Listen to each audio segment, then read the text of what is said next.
내란이 일어난 지가 지금 4주가 되었는데 어째서 내란 수괴가 아직도 집에서 편한 잠을 자고 있냐. 예. 이게 도대체 대한민국 어떻게 된 거냐 이게 도대체. 이게 나라냐. 예. 이렇게 개탄하는 분들이 계신데요.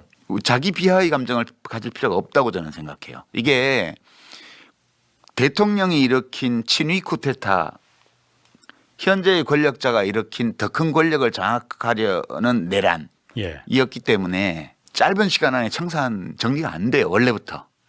이건. 원래 권력자가 일으킨 내란이기 예. 때문에. 왜냐하면 그 공범들이 모든 권력기관에 다 있거든요. 그렇죠. 예. 일부는 지금 구속이 돼 있지만 그 뿌리까지 내려가면 뿌리가 깊이 모든 권력기관에 다 있어요. 내각을 포함해가지고. 예. 그래서 이게 실패한 친위 쿠데타는 제압하는데 시간이 오래 걸려요. 그러니까 우리가 전두환하고 비교를 하면 전두환이 성공한 쿠데타는 처벌할 수 없다고 검찰에서 처음에 불기소했잖아요.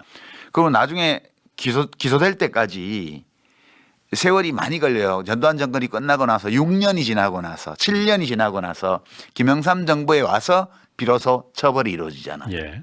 그게 왜 그러냐면 노태우 정권이 그 2인자가 집권을 했기 때문에 예. 그 내란 세력이 계속해서 5년 더 정권을 연장했단 말이에요. 그리고 그 당에 김영삼이라는 정치인이 그 당에 들어가서 정권을 잡았기 때문에 예. 여전히 집권 세력 안에서 쿠데타 세력 안에서 그 문제를 정리하려다 보니까 하나회부터 숙청을 하고 차례차례 시간이 많이 걸린 거예요. 예. 그거는 우선 지도자가 잘못해서 리더가 잘못돼서 그런 것도 아니고 지금 야당이 뭘 잘못해서 그런 것도 아니고 불가피하게 이런 거예요. 지금 그런 거라고 일단 이해를 해야 될 것 같고요. 그래서 앞으로도 어떤 우여곡절이 있을지 모른다는 점을 염두에 두고 이 예. 사태를 볼 필요가 있고요. 유시민 작가가 말한 우여곡절은 다른 말로 하면 윤석열이 쓸 수 있는 무기라고도 해석됩니다. 그 무기는 크게 세 가지 정도가 있는데요. 하나는 법기술, 또 하나는 경호처, 또 하나는 전광훈 등 극우 세력입니다. 그 중에서 법기술은 전 국민이 증거 영상을 다 확인한 마당에 통할 건덕지가 없고 이번에 경호처라는 무기마저 무용지물이 되었는데요. 1차와 2차 무기가 다 막히고 서울구치소 인생이 코앞에 다가오자 내란 수괴 윤석열은 정신줄을 놓은 듯 손대면 안 되는 마지막 3차 무기를 쓰고 있습니다. 결국 법기술을 아무리 총동원해봐야 씨알도 안 먹히는 분위기가 감지되자 아예 내란을 직접 선동하고 나선 것인데요. 추잡한 본 모습이 점점 더 선명해지는 것으로 보아 극도로 불안한 범죄자의 심리가 그대로 보입니다. 그도 그럴 것이 불법 비상계엄 이후에도 윤석열은 경호처를 방패막이 삼아 편하게 극우 유튜브를 보며 잠들 수 있었습니다. 그런데 그런 경호처가 이제는 암덩어리 윤석열을 보호해야 할 그 어떤 명분도 없어졌습니다. 그동안은 형사소송법 제110조와 111조를 근거로 경호처가 대통령 관저 등에 대한 압수수색을 거부할 명분이 있었는데요. 이번에 법원에서 발부된 체포 및 수색영장에는 형사소송법 제110조, 111조 적용을 예외로 한다는 내용이 적시되면서 경호처는 공수처가 윤석열을 체포하러 가는 길을 합법적으로 막을 길이 없어졌습니다. 너무나 합리적인 법원의 판단에 비합리적인 윤석열 측은 당황할 수밖에 없었을 텐데요. 급기야 종이에 허접한 편지까지 써가면서 극우 동원령을 내리며 내란 선동을 자행하고 나섰습니다. 결국 궁지에 몰리고 합법적으로는 살 길이 없기 때문에 이성의 끈을 놓은 게 아닐까 싶은데요. 사실상 탄핵 심판이나 형사재판에서 본인에게 부메랑으로 돌아올 이번 극우 선동 편지는 끝까지 최악 중의 최악의 대통령의 모습을 다시 한번 국민들에게 각인시켜줬습니다. 이 와중에 국힘도 여전히 제 무덤을 파고 나섰는데요.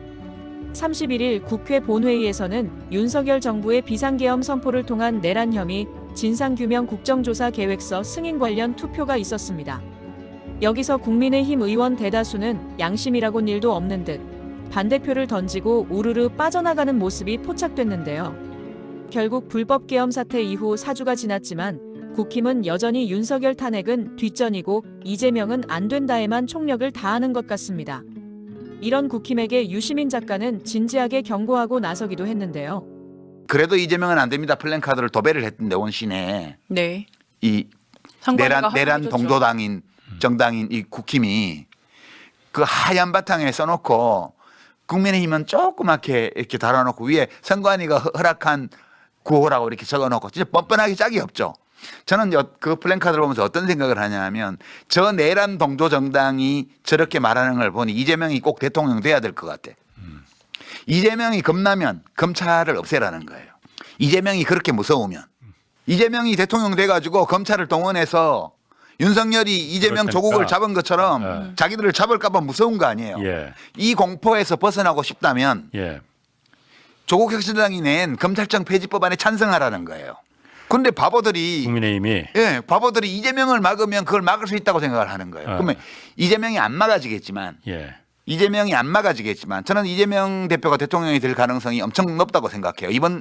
이번 계엄 사태를 통해서 예. 리더십이 다시 한번 검증됐어요. 예. 정말 잘 결속해서 의원들을 모으고 이렇게 해서 잘 대처하고 있습니다. 내란 진압에. 예. 위기에 이토록 강한 사람이라면 평시에도 문제 해결을 잘할 거라는 인식이 예. 생기고 그래서 지지율로도 올라가고 있는 거예요. 지금 민주당에 대한 지지율 또 이재명 대표에 대한 차기 대선 주자 지지율 다 올라가고 있어요.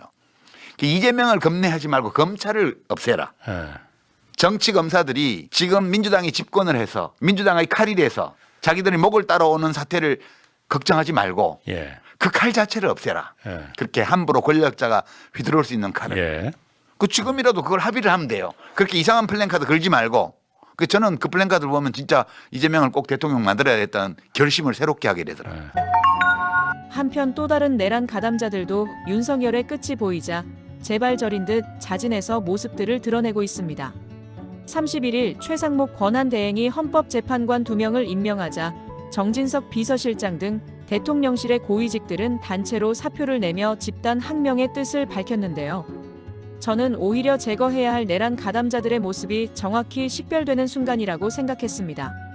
이번 내란 사태는 최고 권력을 가졌던 윤석열이 일으킨 것이기 때문에 주요 요직에는 무조건 내란 동조범들이 있습니다. 지금은 숨죽이고 주목받지 않아 모습을 감추고 있겠지만 그들은 결국 윤석열이 돌아오기만을 매일 밤 기도하고 있을 텐데요. 이번 집단 사표 사태나 국힘의 행태처럼 대놓고 내란범 윤석열을 옹호하는 듯한 모습을 드러내준다면 오히려 제거하기 편합니다. 국민이 기억하고 지금 싹을 도려내야만 대한민국의 새싹이 돋아날 수 있을 텐데요. 사실상 그 일을 할 수 있는 사람은 정해진 것 같습니다. 이미 시대의 흐름 자체가 이재명 대표를 향하고 있는 것 같은데요. 이 역사적 흐름이 계속 이어지기 위해서는 사법부의 역할 또한 매우 중요합니다. 현재 대한민국의 위기는 사법부가 초래했다는 말이 나올 정도로 우리나라는 사법부에 대한 신뢰도가 바닥에 떨어져 있습니다. 실제로 돈과 권력에는 관대하고 돈 없고 억울한 사람들에게는 지나치게 냉혹했던 사례들을 심심찮게 찾아볼 수 있는데요.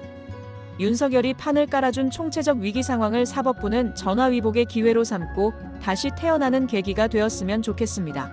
시청해주셔서 감사합니다.